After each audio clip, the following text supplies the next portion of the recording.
Welcome back to another episode of Iron Rage, brought to you by Species Nutrition. Visit speciesnutrition.com.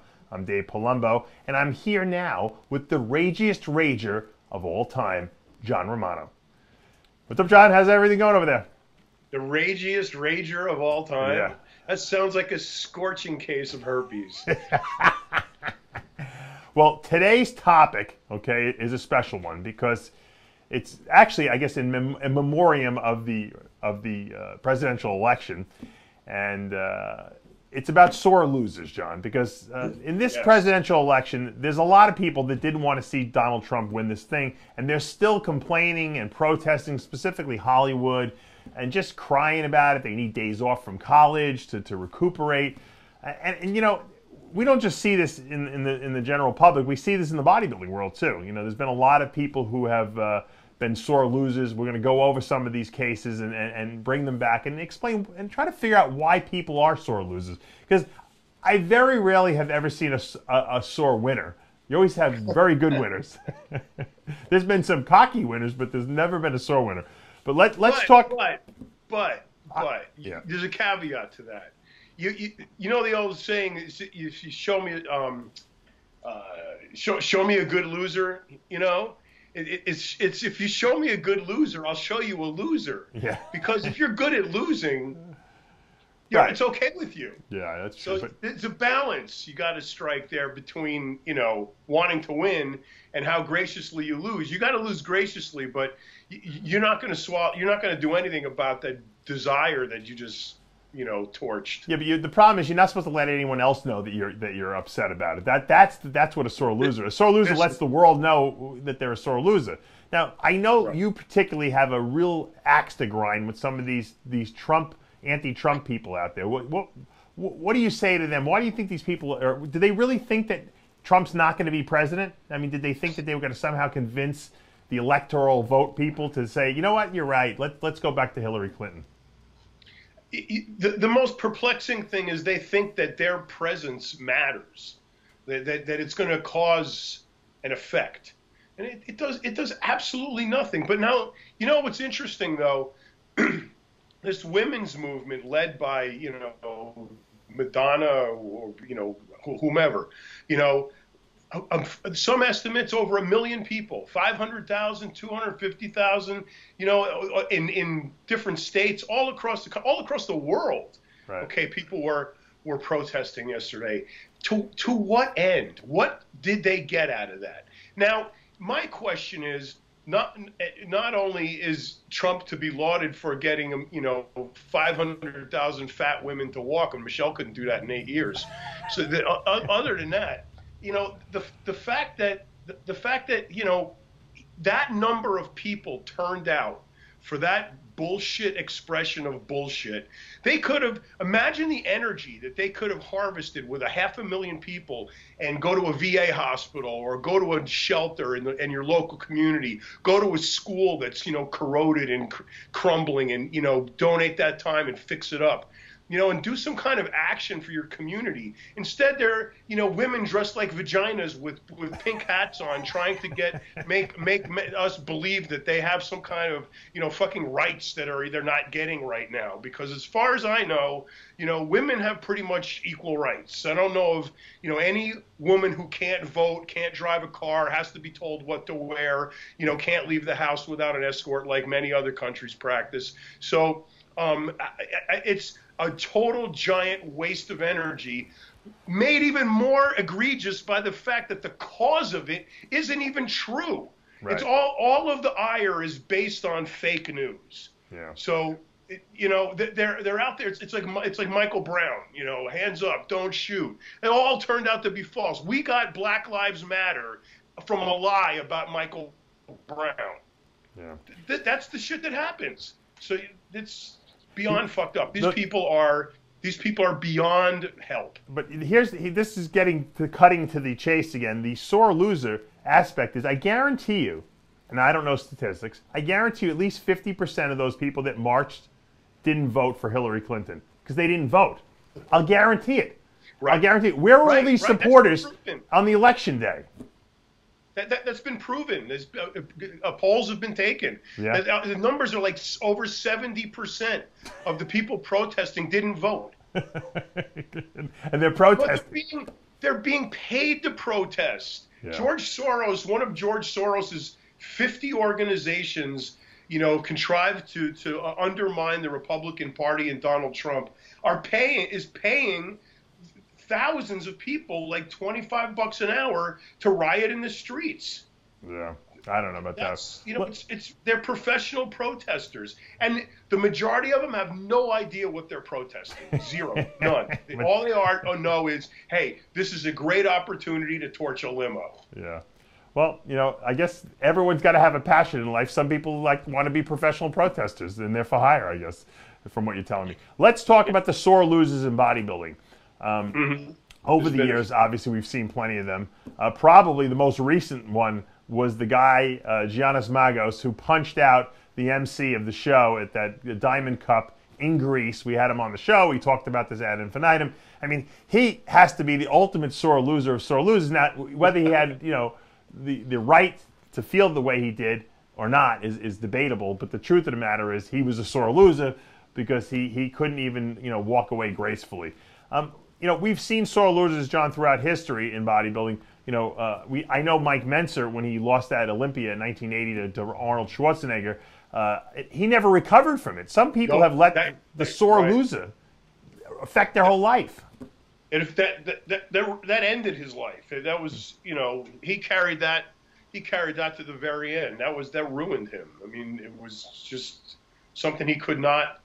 He believed in his mind, in his heart of hearts, it was a political sham to fuck him over, and deservedly or not, that was his life, and he just could not accept the fact that a conspiracy existed to deny him, his win, and you're right, he never recovered from it, never. I think he stopped working out after that because you remember in his later years when he was training people at Gold's Venice, he was disheveled. His hair was all over the place. He drove that old Volare station wagon. He lived in it for a little while. I think he did until he started making money. But he was with the hardcore, heavy duty training system. But he just never was the same. Nope, never was the same. Was Boyer Coe or? Casey Viator also was another one. Casey Viator. He was not happy. The funny thing was that him and Menser were the heavy duty training advocates, and they both felt they got stiffed. I know Casey had him on the radio show years ago, and he was still talking about how in '81 when Franco Columbo won the Olympia that he was denied and he should have won. Meanwhile, a lot of people say Danny Petito should have won that year, but needless to say, he allowed it to affect the rest of his life. He was bitter about it. I mean, that's. But if anyone had, he could not be an atypical sore loser in that regard. You got to remember, Mr. Universe. He's the only Mr. Universe in Mr. Universe history, past and present, to have ever scored a perfect 300. Right. In the universe. So he did have the physique. There was no question about it. But. Not only didn't beat Arnold, he took fifth.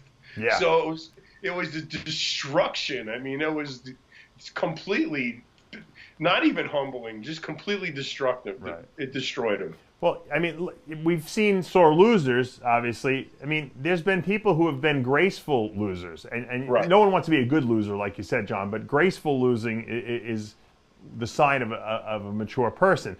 Right. Take Victor Martinez, for instance. What was it, 07 Olympia, I think it was? He clearly defeated Jay Cutler that year. I mean, I don't think there was a person in the house, aside from the Jay fans, that thought Victor didn't win. And he lost, and he came in second. And he really, he's talked about it, but he really has never harped on it or allowed it to affect his life to any degree, which I thought was pretty immature on Victor's part. Absolutely. Especially in a subjective sport, you're splitting hairs at that level. I mean, in that case, absolutely, Jay got beat, and for whatever reason, they didn't give it to Victor. And you're right, he lost gracefully. But that's another monumental psychological, A-bomb to endure. So I don't know if that's affected, Victor since. I mean, he's never come back completely like that ever again. Well, So, he had problems. Yeah, he had a lot of problems. Tore his patella tendon. That really was the beginning. His arm, he's in jail, all that shit. Yeah, but sore losers. The biggest one that comes to my mind is Craig Titus. The USA Championship, 1995. Right, when he took his number off and threw it and had a temper tantrum, and foreshadowing. He's going to graduate to burning bodies in the trunk of his car. Foreshadowing of things to come. We should have taken that as an omen. That, Yeah. I remember Dan Duchesne talking about him in an interview one time, and he said, "I don't know what the future holds for Craig Titus, but whatever it is, it's not going to be kind." Did he really say that? How prophetic was that? I mean, 10 years before it happened. Absolutely. I mean, Nasser El Somebody losing the '97 Olympia to Dorian Yates, which a lot of people, myself included, I thought he deserved that win easily. He wasn't an outright sore loser, like to the public and in the magazines, but if you talked to him behind closed doors, that's all he talked about. I mean, I used to throw it in his. I used to be like, I can't believe they took that Olympia away from you in '97, and he would go crazy. He would tell stories and Dorian and this and that, all the things that were wrong with him, and it really ruined his life too. Because if you think about it, he went completely downhill after that. He disappeared. He did a few more shows. He disappeared, and then you never heard from Nasser El Somebody again until we found out he died. The issue with sore losing is that it's a mindset, and when you think that you've been wronged and you cannot let go of that wrong, it will eat you up inside. You might not think it's going to, but emotions will destroy your physical body. And I've seen it happen with a lot of people. Look at all these people we mentioned. Every single one of those people, from Menser to Casey Viator to Craig Titus. Look at all the terrible things that happened to all these people. Nasser, they're all either dead or in jail. I mean, if that doesn't tell you how the mindset affects the body, then I don't know what is. And look at Victor. Victor is the most resilient guy I've ever seen. He's still competing at a high level, and he's improving because he doesn't let the past affect the present.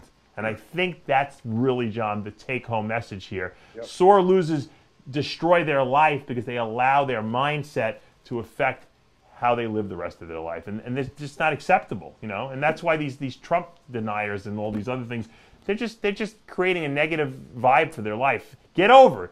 Get over it. Trump's president. He's going to be president probably maybe the next 8 years, if he gets reelected. And that's all there is to it. And if he sucks after 4 years, we'll get rid of him and we'll get someone else in there. This is what happens when you give away participation trophies.